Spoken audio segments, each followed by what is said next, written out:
অন্তর্বর্তী সরকারের আমলে অশান্ত বাংলাদেশে প্রায় ৭১-এর মুক্তিযুদ্ধ নিয়ে কথা বলা হচ্ছে। সেই ৭১-এর মুক্তিযুদ্ধের আন্দোলনের গুরুত্বকে অস্বীকার করা হচ্ছে। বিষয়টি এমন যেন আদৌ এই আন্দোলনের কোনো প্রভাব ছিল না। এর একটি কারণও রয়েছে। মুক্তিযুদ্ধে যার সবথেকে বড় ভূমিকা ছিল, যাকে বাংলাদেশের জনক বলা হয়, সে বঙ্গবন্ধু শেখ মুজিবুর রহমানের কোনো স্মৃতিচিহ্নই রাখতে চায় না হাসিনা পরবর্তী বাংলাদেশ। সম্প্রতি ধানমন্ডির ঐতিহাসিক ৩২ নম্বর বাড়ি, যা শেখ মুজিবুর রহমানের বাড়ি বলেই পরিচিত, সেটা ভেঙে গুঁড়িয়ে দেওয়া হয়েছে। বঙ্গবন্ধুর ছবি, মূর্তি ভেঙে দেওয়ার পৈশাচিক ছবি সোশ্যাল মিডিয়ায় ভাইরাল হয়েছে। ভাবটা এমন যেন মুক্তিযুদ্ধের ইতিহাসকেই অস্বীকার করার একটা নোংরা প্রচেষ্টা শুরু হয়েছে বাংলাদেশ জুড়ে। আর এই পরিস্থিতিতে একটি ভিডিও ভাইরাল হয়েছে সোশ্যাল মিডিয়ায়। সেই ভিডিওটিতে একজন মুক্তিযোদ্ধার শহীদ পরিবারের সদস্যকে বলতে শোনা যাচ্ছে, মুক্তিযুদ্ধের ইতিহাসকে অস্বীকার করার কোনো উপায় নেই। মুক্তিযুদ্ধের আন্দোলনের সঙ্গে বৈষম্য বিরোধী আন্দোলনের কোনো তুলনাই হয় না, কারণ মুক্তিযুদ্ধের আন্দোলন ছিল বাঘ, আর বর্তমান সময়ে বৈষম্য বিরোধী আন্দোলন হলো বিড়াল। মুক্তিযুদ্ধের আন্দোলনের সময়কার একটি ঘটনার কথা বলতে গিয়ে আবেগপ্রবণ হয়ে পড়তে দেখা গিয়েছে বক্তাকে। তিনি বলেন, মুক্তিযুদ্ধে আন্দোলনে অংশগ্রহণ করা তার ভাগ্নে আক্রান্ত হয়েও একটাই কথা বলেছিল, মাকে দেখো মামা। এরপরই জানে শেষ হয়ে যায় সে। এদিকে ছেলের মৃত্যুতে শোকে পাথর হয়, মানসিকভাবে ভারসাম্য হারিয়ে ফেলেন মা। মুক্তিযুদ্ধ নিয়ে কি বলেছেন তিনি, শুনবো আসুন। ৭১ কোনো জিনিস না, ওইটা কোনো স্বাধীনতা ছিল না। তোমরা স্বাধীনতা দিবা, আরে বাবা, ৭১-এর স্বাধীনতা আর এই স্বাধীনতা, বিড়ালরে কিন্তু বাঘের মাসি বলা হয়। ৭১-এর স্বাধীনতা যদি বাঘ হয়ে থাকে, তোমাদেরটা কিন্তু বিড়াল। ৭১-এর স্বাধীনতার সঙ্গে, ৭১-এর মুক্তিযুদ্ধের সঙ্গে, ৭১-এর ত্যাগ তিতিক্ষার সঙ্গে, ৭১-এর জীবন ব্যবস্থার সঙ্গে যুদ্ধ করতে গিয়েছে। ভাগনাটা গুলি গায়ে পড়ে গেছে, লাত মারে উঠে বলছে, বাবা মাকে দেখো, তুমি মাকে দেখো। সেই মা পাগল হয়ে মারা গেছে। মুক্তিযুদ্ধ আপনারা বলেন, এই যে যুদ্ধে যুদ্ধে ৯টা মাস কাটিয়েছেন, বলেন তো দেখি মুক্তিযোদ্ধারা জীবনের যে শ্রেষ্ঠ সময়ের ত্যাগ করেছেন, তার সাথে কোনো তুলনা হয় কিনা বলুন না দেখি। আপনারা কি সব ভুলে বসে আছেন নাকি? তাহলে যখন বলে ৭১-এর মুক্তিযুদ্ধ কিছু না, তাহলে আপনারা চুপ করে থাকবেন? চুপ করে থাকবেন? যদি না থাকেন, আমাকে হাত তুলে দেখান যে ৭১-এর মুক্তিযুদ্ধ আমরা ভুলবো না। কাজেই যারা ৭১-কে ভুলাইতে চান, তাদেরকে আমি সাবধান করে বলতে।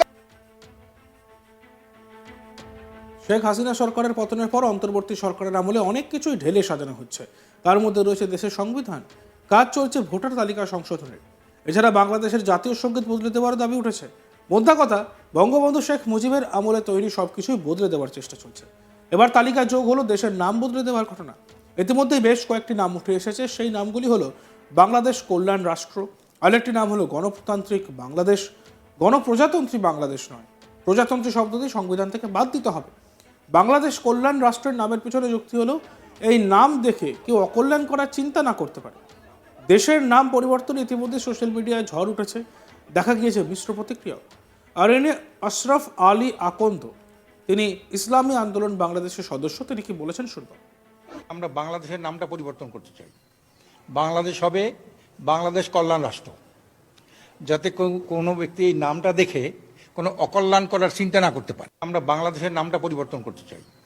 বাংলাদেশ হবে বাংলাদেশ কল্যাণ রাষ্ট্র, যাতে কোনো ব্যক্তি এই নামটা দেখে কোনো অকল্যাণ করার চিন্তা না করতে পারে। গণ অধিকার পরিষদের সদস্য রংশেদ খান কি বলছেন শুনব। এই রাষ্ট্রের নাম হবে গণতান্ত্রিক বাংলাদেশ, গণপ্রজাতন্ত্রী বাংলাদেশ নয়। সংবিধান থেকে প্রজাতন্ত্র শব্দটি বাদ দিতে হবে। এই রাষ্ট্রের নাম হবে গণতান্ত্রিক বাংলাদেশ, গণপ্রজাতন্ত্রী বাংলাদেশ নয়। সংবিধান থেকে প্রজাতন্ত্র শব্দটি বাদ দিতে হবে। অশান্ত পরিস্থিতি বাংলাদেশিরা, তার মধ্যেই শেখ হাসিনার বার্তা। প্রস্তুত হতে বললেন তিনি। তাহলে কি এবার বাংলাদেশের যুদ্ধ নিশ্চিত? তিনি বলেন, দেশকে পুনরুদ্ধার করতে হবে, সকলে প্রস্তুত হন। তাহলে এবার সরাসরি সশস্ত্র যুদ্ধের ঘোষণা করে দিলেন হাসিনা। কি বলেছেন তিনি, শুনব।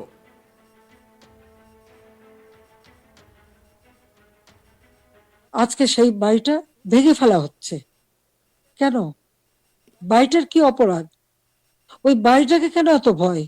আমি তো আমার নিজের জন্য কিছু করতে যাইনি, একমাত্র 32 নম্বর বাড়িটা, সেটাও তো আমি জনগণকে দান করে দিয়েছি। আমরা 2 বোন, আমাদের ছেলে মেয়ে, 5টা ছেলে মেয়ে, রানার আমার, তারা চাকরি করেছে, পড়েছে, লেখাপড়া শিখেছে, অক্সফোর্ড, হার্ভার্ড, LSE অথবা লন্ডন স্কুল, বিভিন্ন জায়গা থেকে তারা ডিগ্রি পেয়েছে, তারা নিজেদের যোগ্যতায় ডিগ্রি নিয়েছে। তাদের জন্য তো আমি কিছু করিনি। তারা নিজের লেখাপড়া শিখে নিজের পায়ে দাঁড়িয়েছে। আমি তাদের একটা কথাই আমরা 2 বোন বলেছি আমাদের ছেলে মেয়েদেরকে, যে তোমাদের জন্য কোনো সম্পদ রেখে যেতে পারবো না, তোমাদের শিক্ষাটাই হবে তোমাদের একমাত্র সম্পদ। এবং তারা তাই করেছে, সেইভাবেই তারা লেখাপড়া শিখে সেইভাবে জীবনযাপন করে। আমি তো আমার নিজের জন্য কিছু করতে যাইনি, একমাত্র 32 নম্বর বাড়িটা, সেটাও তো আমি জনগণকে দান করে দিয়েছি। আমরা 2 বোন। হ্যাঁ, জাতির পিতা পরিবারের নিরাপত্তা দেওয়ার জন্য একটা আইন করা হয়েছিল, সেই সূত্রে একটা বাড়ি রেহানাকে থাকতে দেওয়া হয়েছিল। আর আমার স্বামী, তিনিও চাকরিজীবী নিউক্লিয়ার সায়েন্টিস্ট ছিলেন, তার একটা বাড়ি 5 নম্বরে, যেটা জয়পুতুলের।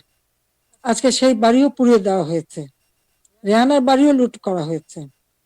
আর গণভবন তো সরকারি, সেটা ভাঙা চোরা লুটপাট 2 হাতে লুট করা হয়েছে। এমনকি ডক্টর ইউনূস নিজেই ওখানে চলে গেছেন তার সমন্বয়কদের সাথে দিয়ে, উপদেষ্টাদের সাথে নিয়ে। আর 32 নম্বর, এটা তো আমরা কোনো ব্যক্তিগতভাবে ব্যবহার করিনি। মিউজিয়াম, সারা বিশ্বের অনেক বড় বড় নেতারা এসেছেন, রাষ্ট্রপ্রধান এসেছেন, সরকার প্রধান এসেছেন, ওই বাড়ি ভিজিট করেছেন। আজকে সেই বাড়িটা ভেঙে ফেলা হচ্ছে কেন? বাড়িটার কি অপরাধ? ওই বাড়িটাকে কেন এত ভয়?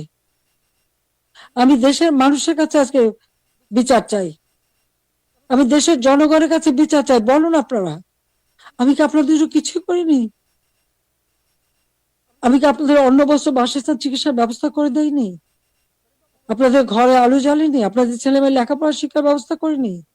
রাস্তাঘাট, পুল, ব্রিজ করে আপনাদের যোগাযোগের ব্যবস্থা, কর্মসংস্থানের ব্যবস্থা করে দেয়নি? তাহলে কেন এই অপমান? কেন এই বাড়িটা ভাঙা হবে? এই বাড়ি থেকে তো স্বাধীনতার ঘোষণা দিয়েছিলেন জাতির পিতা, আর স্বাধীন দেশ হয়েছিল বলেই তো আজকে বাংলাদেশ এত উন্নত হয়েছে। তাহলে এই বাড়ি কারা ভাঙে? আমি আপনাদের কাছে, দেশের জনগণের কাছে বিচার চাই। আমি ছাত্র সমাজের কাছে এটা বলবো। দেখতে থাকুন আজ তাক বাংলা। ভিডিওসগুলি ভালো লাগলে লাইক করবেন, কমেন্ট করবেন, শেয়ার করবেন, চ্যানেলটিকে সাবস্ক্রাইব করতে ভুলবেন না।